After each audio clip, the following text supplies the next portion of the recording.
Ito ay water sealant daw, ang Tatak Thunder. So siya ay waterproof leakage mending agent. So sprayable to. Ano ba to? Hindi ko alam yung origin, parang China o Japanese. Parang China. So ayan siya, pwede pang bahay, pang ano ba to? Pang tubig. Pwede rin sa araw, pwede sa ulan. Ano to? 700 ml. So, meron kasi akong pader na actually flooring siya eh. Hindi ko sure kung flooring or yung pader yung may leakage. So, itatry natin to i-spray doon. Tapos, tingnan natin kung effective. Nabili ko rin lang sa Lazada. So, nagkalat ito sa mga online platforms natin, mga sprayable na waterproofing or water sealant. So, i-try ko na to i-apply at subukan kong videohan. Pero bago yon, kailangan malinis yung surface na pag-a-applyan natin. So, kailangan ko siyang i-pressure washer para sure tayo na tawag doon, na malinis at walang alikabok o something na loose para kumapit ng maayos itong sealant na to. So, i-try na natin tong gamitin. So akala ko na videohan ko tong pag-spray ko nito pero hindi pala. Kaya ito ay voice over na lang. So na-spray ko na siya dyan. Bali, tinape ko lang yung sa wall tsaka sa floor. 3 inches yung gamit ko pero naglagpas-lagpasan to rin. So pinalipas ko rin muna to ng ilang oras para matuyo. At papakita natin mamaya yung pagtanggal ko ng tape.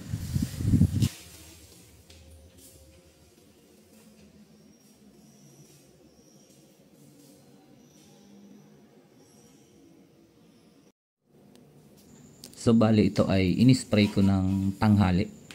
Tapos ngayon tatanggalin ko gabi na. So mga at least mga 10 hours yung pinalipas ko. At kung gagawin nyo to, mas maganda yung tape nyo, doblehin nyo yung lapad kasi kung mapapansin nyo dito, lagpas-lagpasan yung pag-i-spray. Kahit meron siyang tawag doon, nozzle sa dulo ng pang spray, malapad talaga yung buga niya, kaya lagpas yung sa sahig tsaka yung sa wall yung pagkakaspray ko. Para siyang asphalt, matigas, kaya yung tape napupunit pag tinatanggal na. So yung pagtanggal ko nito ay dahan-dahan lang para medyo malinis yung pagkakatanggal. Tiyaga-tiyaga lang.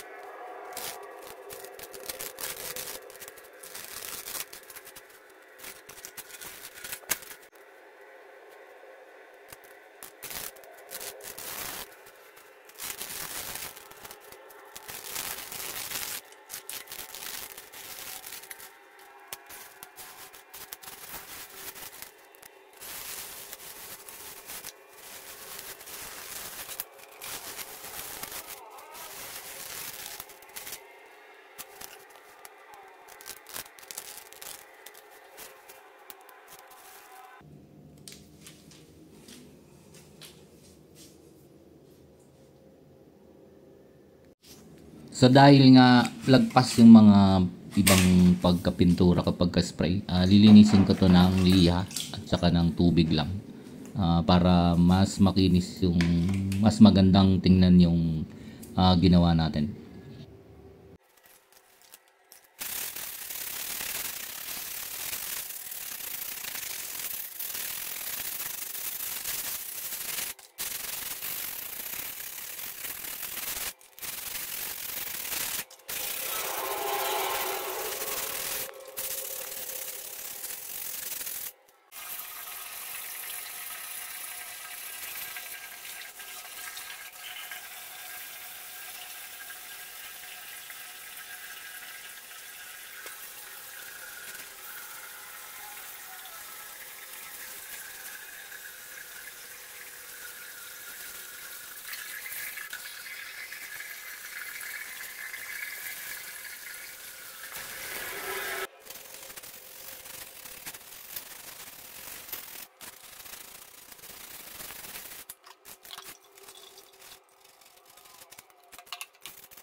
So ayan, medyo malinis na yung ginawa natin kahit papano. Ito na lang ay testingin ko sa tawag dito sa leakage kung meron pa din or wala na. Obserbahan ko rin muna. At yung feel ng tawag dito nung in-apply nating solution yung spray, para siyang asphalt talaga. Medyo makapal tong gawa ko kasi halos 3 to 4 na patong yung ginawa ko dito, kaya sana okay siya. At parang naging design na rin, border yung gawa natin. Parang border na grout. So abangan nyo na lang sa comment kung effective tong water sealant na to or water mending.